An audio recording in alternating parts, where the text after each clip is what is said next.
માંગરોળ બંદરની સાગર society સહિત અલગ અલગ વિસ્તારોમાંથી તંત્ર દ્વારા પાણીનો નિકાલ કરવામાં આવ્યો છે।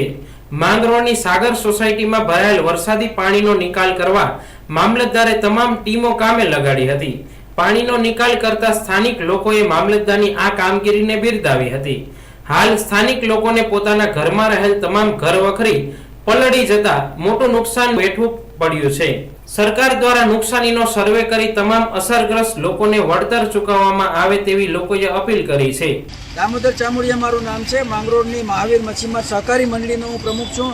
આપ જે આ પાછળ જોઈ રહ્યો છે આ અમારી સાગર સોસાયટી ન્યૂ, સાગર સોસાયટી ઓલ્ડ અને સાથે સાથે અમારી એક ત્રીજી સાગર સોસાયટી, એમ 3 સોસાયટીમાં ઘરમાં પાણી ઘૂસી ગયા છે। સાથે સાથે અમારા જૂના ખારવાવાવ, લાડવાવાવ, મક્તપુર બૈડ વિસ્તાર, આ બધા વિસ્તારમાં અંદર લગભગ 300 થી 400 મકાનમાં પાણી ઘૂસી ગયા છે। હાલ આપ જોઈ રહ્યા છો, તંત્રએ અમને મદદ 100% કરી છે। આ પાણીના પંપો જેટલા પણ ચાલે છે, અમારા મામલતદાર સાહેબ શ્રી, પ્રાંત અધિકારી સાહેબ, કલેક્ટર સાહેબે આ સગવડતા અમારા માટે જૂનાગઢથી પણ મોકલાવ્યા છે પંપો। એનાથી અમે મેક્સિમમ પાણી કાઢવાનો પ્રયત્ન કરી રહ્યા છીએ। પણ વરસાદ એટલો બધી વધારે થયો, સિઝનનો આખો વરસાદ એક જ દિવસમાં થઈ ગયો, એના કારણે આ આવડી મોટી મુશ્કેલી અમારા ઉપર આવી પડી છે। અને આ બધા જ અમારા ઘરોમાં અમે માછીમાર લોકો આખા વર્ષનું રાશન સાથે રાખતા હોઈએ છીએ। આ અમારી સિઝન બંધનો પિરિયડ છે। અમારે ત્યાં લગ્નનો પણ સિઝન આ બંધ સિઝનમાં હોય છે, તો જેટલા પણ પરિવારોનું લગ્ન હોય એમનું પણ સંપૂર્ણ લગ્નનો ખર્ચનો અનાજ ને બનાજ બધું પલળીને ફેલ થઈ ગયું છે। અને આ બધા ઘરવાળાના ખાદ ખોરાકીની જેટલી પણ વસ્તુ હોય બધી સંપૂર્ણ નષ્ટ થઈ ચૂકી છે। આ 3 દિવસથી આ પરિસ્થિતિમાં છે।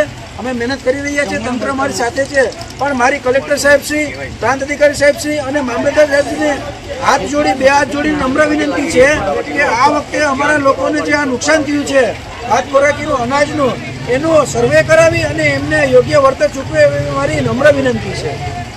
માંગરોળ પંથકમાં માત્ર 2 કલાકમાં 203 મીમી વરસાદ ખાબકતા સમગ્ર વિસ્તાર જળબંબાકાર બની ગયો હતો। આ ભારે વરસાદના કારણે માંગરોળના મોટા ભાગના નીચાણવાળા વિસ્તારોમાં વરસાદી પાણી ઘરોમાં ઘૂસી જતા લોકોને ભારે હાલાકીનો સામનો કરવો પડ્યો હતો। તંત્ર દ્વારા પાણી નિકાલની યુદ્ધના ધોરણે કાર્યવાહી કરવામાં આવતા સ્થાનિક લોકોએ રાહતનો શ્વાસ લીધો હતો। અતિ ભારે વરસાદમાં નીચાણવાળા વિસ્તારોમાં મામલતદાર દ્વારા અલગ અલગ સોસાયટીના સ્થાનિક લોકોની મુલાકાત લેવામાં આવી હતી। પરિસ્થિતિની ગંભીરતાને ધ્યાને લઈ માંગરોળમાં કોઈ અનિચ્છનીય બનાવ ન બને તે માટે અલગ અલગ ટીમો તાત્કાલિક કામગીરીમાં જોડવામાં આવી હતી અને મામલતદાર વૈભવીબેન મોરી અને કચેરીના કર્મચારીઓ દ્વારા પાણી નિકાલની કામગીરી યુદ્ધના ધોરણે શરૂ કરી દેવામાં આવી હતી। હું ખારવા સમાજનો, માંગરોળ ખારવા સમાજનો પટેલ છું।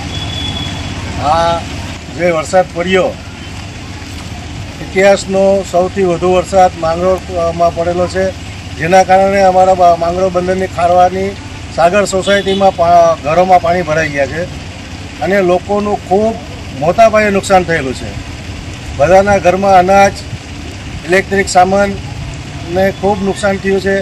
અહીંયા 3 દિવસથી તંત્ર અને સમાજ સાથે રહી અને ખૂબ મહેનત કરી અને અહીંયાથી પાણી કાઢવાની મહેનત કરી રહ્યું છે। સરકારને મારી વિનંતી છે કે આનું, મામલતદાર સાહેબે આજે અમને મળવા આવ્યા હતા, અમે એની સાથે રજૂઆત કરી કે લોકોનું ખૂબ નુકસાની થઈ છે, અનાજ બગડી ગયેલું છે, તો સર્વે કરાવી અને લોકોને રાહત થાય એવી સરકાર પાસે અમારી અપીલ છે।